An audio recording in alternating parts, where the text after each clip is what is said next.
going on, Jerome's? It's a beautiful Thursday morning. Birds are chirping and stuff. Well, actually, there's no birds and there's no sun. Ain't no sunshine when it's on or when she's gone.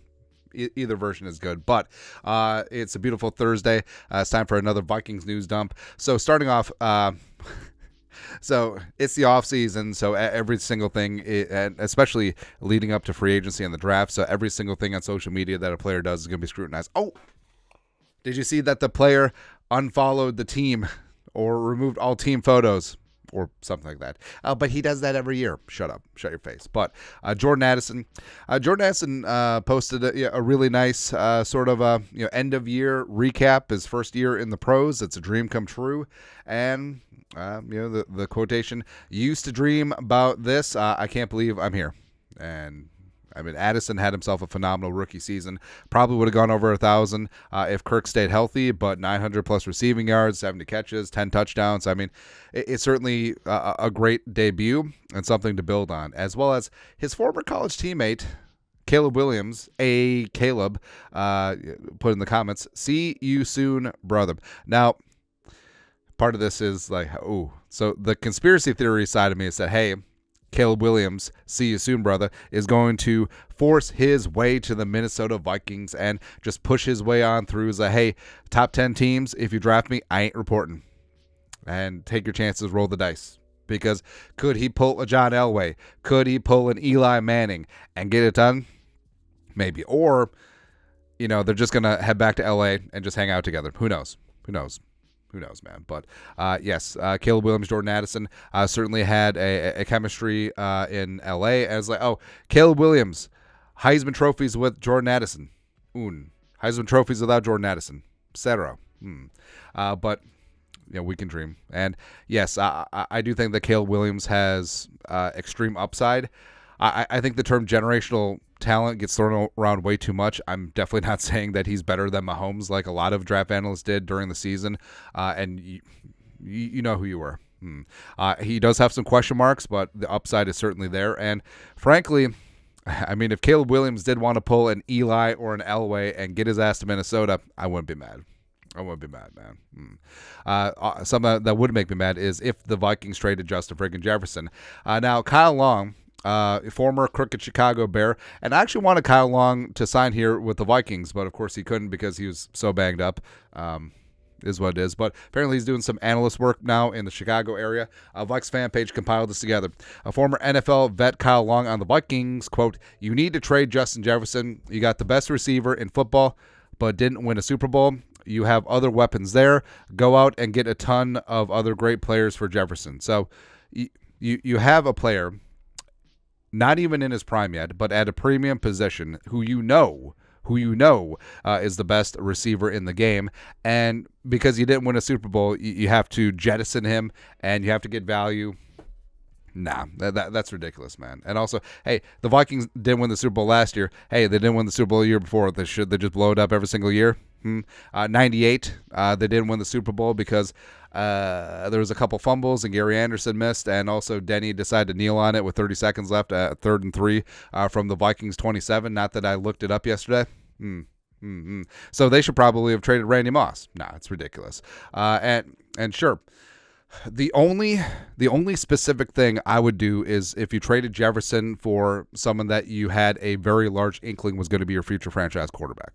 That's it. And also maybe not even that, because even can't miss generational prospects up there at 1. I mean, they bust all the time. So maybe it would have to be someone who's already established. Like before Joe Burrow got his contract, would you have traded Justin Jefferson for Joe Burrow?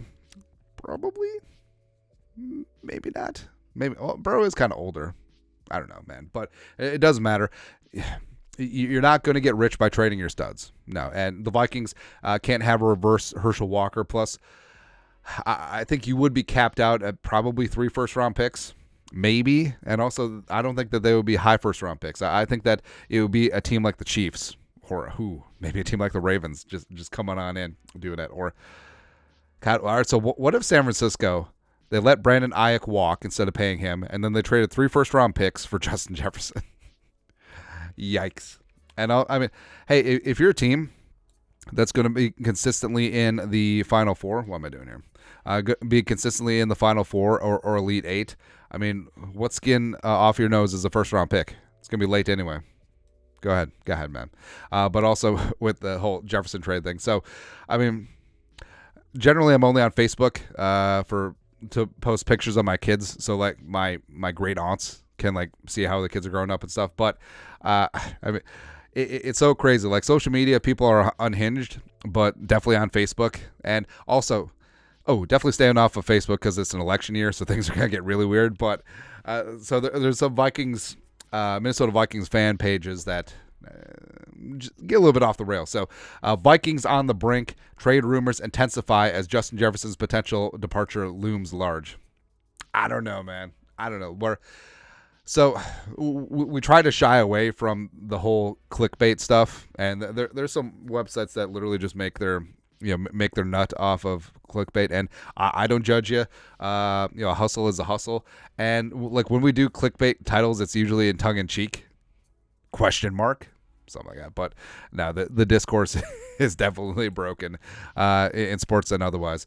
Something that isn't broken is the Senior Bowl. Reese's Senior Bowl, big time respect, Jim Nagy and company. They put on together the premier postseason NFL draft showcase, and they announced the coaching staffs, and Durante Jones is going to be the defensive coordinator for, which team is this?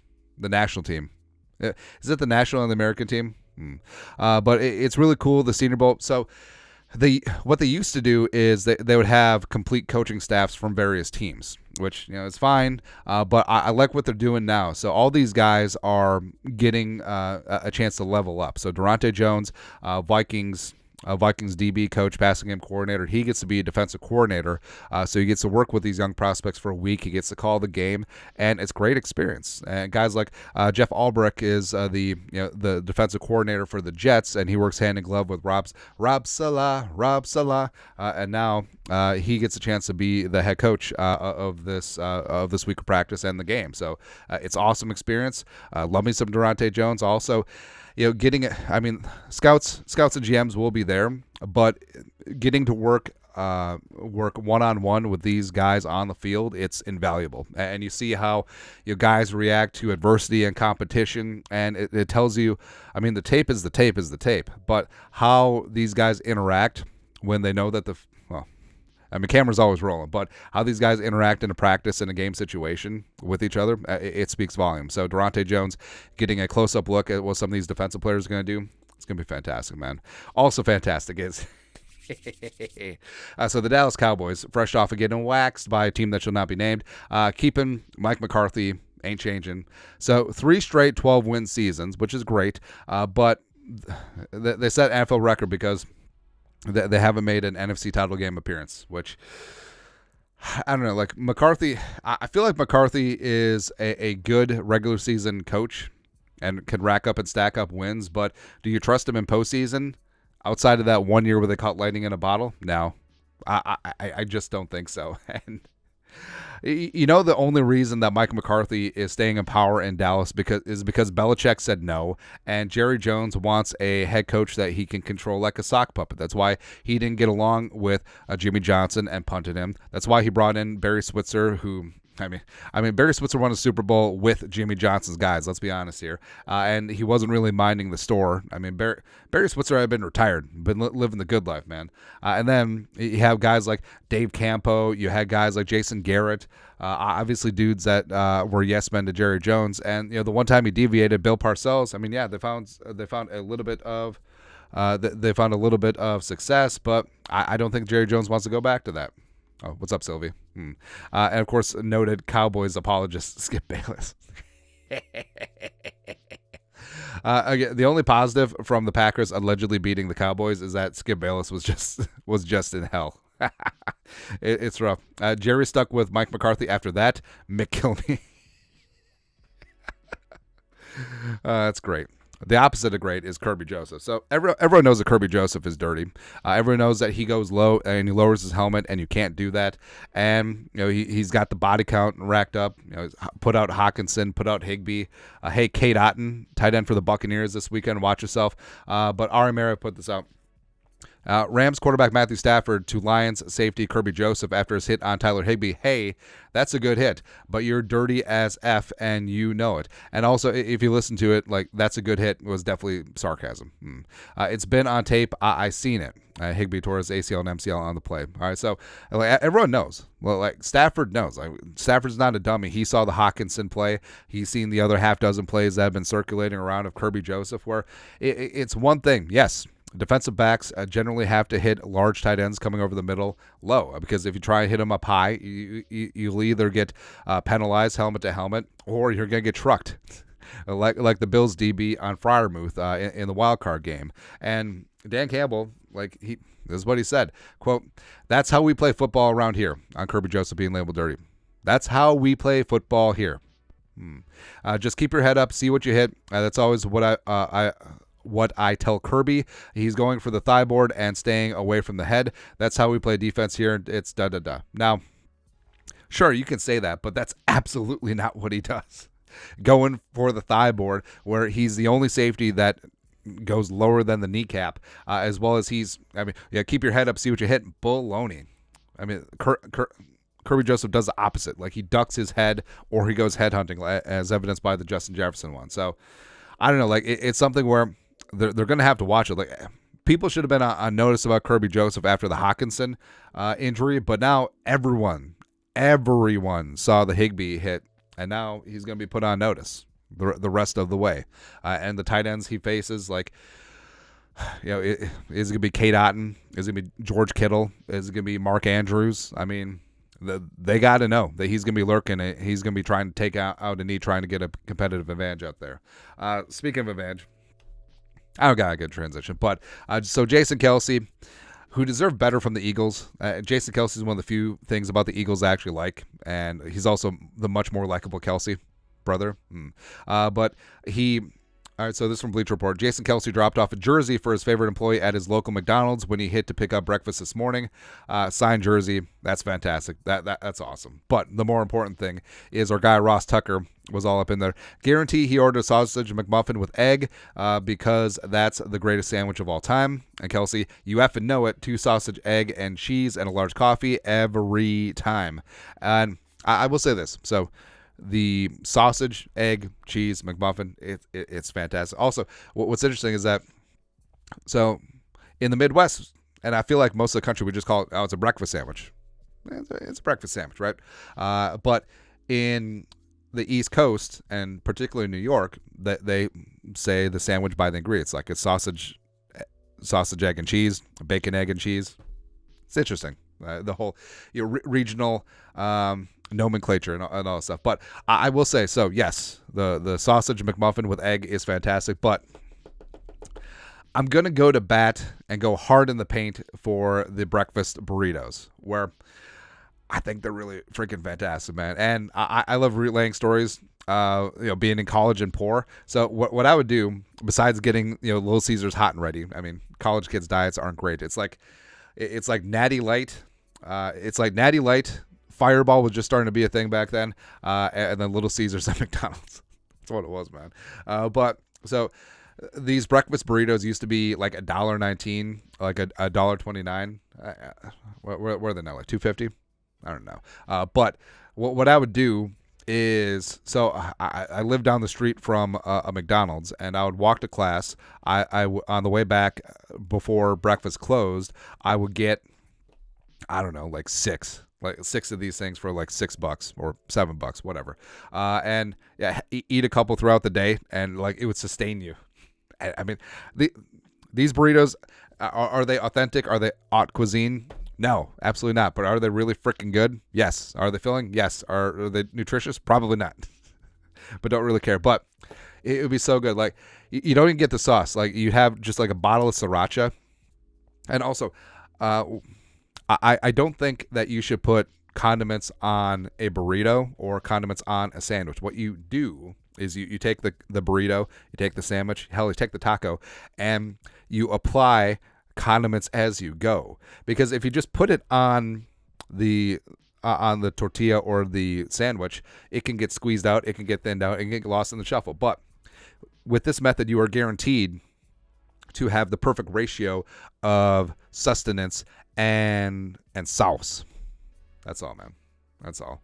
Speaking of sustenance, so Bleacher Report betting, they put out odds for best fast food burger, and now they include fast food places as well as fast casual, but like sit down, bar and grill type burgers need not apply. But who has the best burger in the game? Now, these are very regional, right? So you got In-N-Out, Shake Shack. Yeah, Shake Shack's more national now. Five Guys, also pretty national. Culver's, Whataburger, Wendy's, Sonic, McDonald's, Burger King, and White Castle. Now, White Castle's is just off the table. I had a bad experience with White Castle, man, but like the Crave case, you know what to do. Burger King, I think, is actually underrated. Like the whole flamboyant thing. So In-N-Out, very short odds. So they're the odds-on favorite. I appreciate In-N-Out, and every time I'm in LA or Nevada, I try to make a point to go there because it's a regional thing, right? And we obviously don't have one here in the Midwest, but I do understand how a lot of people say that In-N-Out is overrated because they've been so dominant for so long. But I respect how all the ingredients are fresh and everything is service, by the way, is extremely efficient, which is very important too. But double In-N-Out double animal style, let's go. Let's go, man. So it is really damn fantastic. But I understand, like, if you live with it every single day, it could be overrated. So I think it is a regional thing. Shake Shack is good. My daughter loves Shake Shack, especially the one in the mall. It's good. Five Guys. I kind of feel like Five Guys is a little bit overrated where with their burgers. So I come in from the perspective of like, I can cook. All right. So, and also with our Blackstone now, it's like we can make all these smash burgers all the time, and it's great, right? But I mean, Five Guys is fine. The French fries are good, also plentiful, but it's like a burger you can make at home. I don't know. Again, regionally, I think Culver's is fantastic. It's one of the few things that Wisconsin gets right. I will say, after spending some decent time in Texas, Whataburger, it's worth the hype. It is worth the hype, man. So you get like the quadruple Whataburger, and also since it's Texas, you got to get yourself a Dr. Pepper. Also, the best line from the movie Hell or High Water with Chris Pine and Ben Foster. Ben Foster, one of the more underrated actors, by the way. I hope he wins an Oscar someday. But the line was, so he sent him into the gas station to get a Dr. Pepper, and then Chris Pine came back with a Mr. Pibb. And he's like, well, why'd you give me Mr. Pibb? I said Dr. Pepper. Only assholes drink Mr. Pibb. And then Chris Pine was, drink up. Paraphrase, but it's a great line. Wendy's obviously a national chain. I will say the Wendy's, fresh, never frozen beef, and also like the square patties. I get like the triple baconator. you make your money worth. Sonic's good. McDonald's, nah. McDonald's is drunk food or breakfast food. There's really no in between. Or drunk breakfast food. I don't know, man. But with these odds, I would go hard in the paint for Culver's and Whataburger. Culver's 6-1, Whataburger 8-1. Yeah, definitely go with that. Something I'm also going to go with is, so Bal Sports North is the bane of my existence. And so we have YouTube TV, so they don't have Bally's on there, but we jerry-rig it because we pay for my parents-in-law's cable, but they don't have internet. But we have the Bal Sports app, so we work it out that way. And Bally's is the place. It's the only place where you can watch Twins games, or unless it's a national game, Wolves games unless it's national, and also the Wild are also there. But the app is Garbaggio, and Bally's, the whole thing, or the Diamond Group or whatever. They were borderline bankrupt, and it was just a mess, man. And the problem with the NHL and NBA and MLB is that they just aren't shown on regular TV enough, and that's something that the NFL gets right. They're on network television, like basic ABC, NBC, CBS, Fox, basic channels frequently. I mean, in any given market, you have four over-the-air games on basic cable every single week. So you got Sunday Night Football, NBC. You have And then a mix. You have an option of 3 CBS and Fox games, right? And yes, Monday Night Football, Thursday Night Football are on different platforms now, but that's still a lot. Like, could you imagine how like the Twins and the Wolves' popularity would increase if they're just on Fox 9 or if they're on WCC? Well, apparently Amazon Prime is looking to buy Bal Sports. Now, yes, Amazon Prime is streaming. Yes, blah, blah, blah. But the efficiency would increase, the revenue would increase for these leagues, as well as the app would perform much better. So that's all. I'm excited about that. Plus, I feel like we need to start condensing. Like I know that people started canceling cable to cut the cord, but now you got like 13 streaming services. Let's condense that down. That's all, man. Anyways, that's it. That's extended Vikings news done for Thursday. Let us know your thoughts and our thoughts in the comment section below. Subscribe for daily Vikings takes. Want to support the work? Put a little something in the Venmo. But till next time, Skol, production value.